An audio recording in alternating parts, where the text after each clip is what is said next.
কিংবা top order তো বলাই চলে, যদিও ভালো খেলেননি তানজিদ হাসান তামিম। তবে শুরুর দিকে খুব একটা মন্দ ছিল না বাংলাদেশের ওপেনিংটা। তবে এরপরই যেন ধস নেমেছে বৃষ্টির পরে কিংবা বৃষ্টির কিছুটা আগে। খেলা নেমে এসেছে 15 ওভারে, আর সেই 15 ওভারের খেলায় বাংলাদেশের জন্য ইতিবাচক না হয়েছে আরও বেশি নেতিবাচক।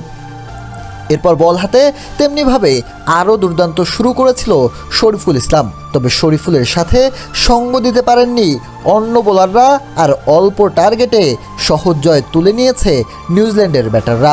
শুরুতে ব্যাট করতে নেমে 11 বলে 16 করেন সাইফ হাসান, আর 10 বলে 6 করেন তানজিদ হাসান তামিম। তানজিদ হাসান তামিম গত ম্যাচেও দৃষ্টিকটু ইনিংস খেলেছেন, আজকেও ছিল একই রকমের।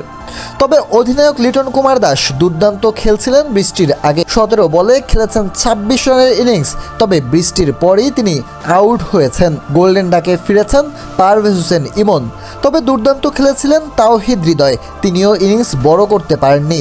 2-6 আর 3-4-এ 24 বলে করেছেন 33 রান। গত ম্যাচে 13 বলে 31 করা শামীম হোসেন আজ দেখেছেন মুদ্রার ওপেট। 8 বলে করেছেন মাত্র 3 রান, আর 6 বলে 7 রান করে নট আউট ছিলেন মাহাদি হাসান।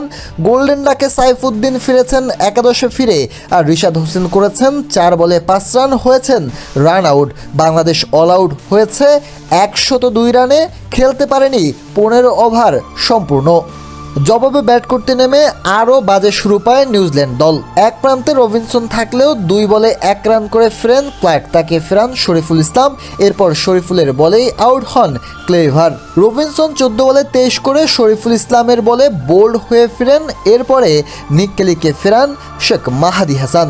তখন মনে হচ্ছিল বাংলাদেশ হয়তো দুর্দান্তভাবেই ম্যাচে রয়েছে। তবে 4 উইকেট পড়ার পরই দুর্দান্ত খেলতে থাকে জ্যাকবস এবং ফক্সক্রফট। এই দুজনের ব্যাটেই দুর্দান্ত জয়ের দিকে চলে যায় নিউজিল্যান্ড দল। ফলে এক ম্যাচ পরিত্যক্ত হওয়ার কারণে সমান পয়েন্ট নিয়ে সিরিজ সমতা নিয়ে শেষ করেছে বাংলাদেশ নিউজিল্যান্ড।